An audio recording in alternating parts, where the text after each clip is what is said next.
The next lesson we learned is about how much I/O bandwidth we need to keep our training machine busy.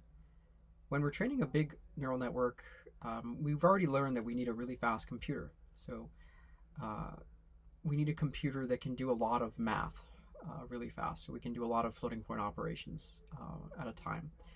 Um, but what about the other requirements of the system? In particular, what about the I/O requirements? We're training these models on big data sets. So how fast does our disk system need to be to keep up? We learned that there are two trends that affect this.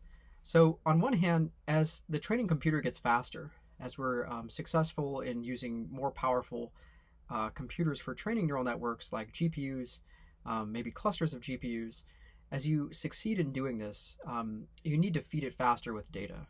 So, if previously it took you, an hour to train your neural network, and now you can train it just a minute, you need to be able to, in order to keep up with that, you need to be able to feed your system with data about 60 times faster. So as your training computer gets faster, the I/O requirements go up. But there's another trend here that's important to realize. And this also impacts the I/O requirements. So as your data sets get bigger, you need a bigger model to fit your bigger data set. So we've seen that this simple recipe of training bigger neural networks on more and more data leads to improvements in accuracy. We've learned that as you're increasing your data set size, you need a bigger neural network. That actually increases the amount of computation in the training problem. So you're maybe adding a linear amount of data, but because the model is getting bigger, each step that you're taking to train that model is doing more computation. The total computational requirements are going up faster than linear. So a linear amount from a linear increase in data, and another little bit less than linear, but ultimately multiplicative factor increase in the total amount of computation, because for each training step, for each new data element, you're running that data element through a bigger model. So usually the computational requirements of training are increasing at a rate that's faster than linear. So because of this, your I/O requirements are actually going down as you're training bigger models on bigger data sets. So we have these two trends. Computers are getting faster over time. The I/O requirements are going up, but models are getting bigger over time. And so the I/O requirements are going down. So how does this play out for real problems? If we look at the dataset sizes of some example machine learning applications, this can give us an idea of what the total amount of data is that we need to transfer.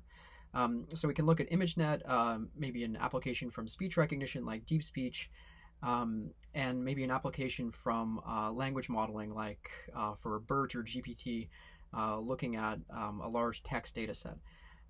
So one of the large text data sets is the billion-word data set. So you can just kind of scan through these and see the rough data set sizes. So ImageNet's about a terabyte uncompressed if you're looking at the 224 resolution. Deep speech, which is about 10,000 hours of speech, is about 4 terabytes on disk, also uncompressed. Billion words uncompressed is about 10 gigabytes. So the speech and image data sets are about roughly the same size, but the text data sets are pretty dense and actually quite a lot smaller. And it's also worth noting that these are pretty big data sets, but terabytes aren't a staggering amount of a storage requirement. So I might be able to buy a single solid state drive today that could fit any one of these data sets in it. Okay, so that's the capacity side of I/O. What about the bandwidth requirements? So you can kind of just go through and crunch the math and see that how much bandwidth you need to keep the training machine busy. So this slide is looking at a specific problem of how much I/O bandwidth do you need to keep a single V100 GPU busy. And we're looking at models, neural networks of different sizes, trained on the data sets that were just previously mentioned. So looking at something like a billion words, maybe about 1 million images, or maybe about 10,000 hours of human speech or of audio. So the lines here kind of show you the trend. Clearly there's a difference between uh, the models that are working on high dimensional data, like speech or um, image data. Image classification actually has the highest IO requirements, topping out at about a gigabyte per second per GPU.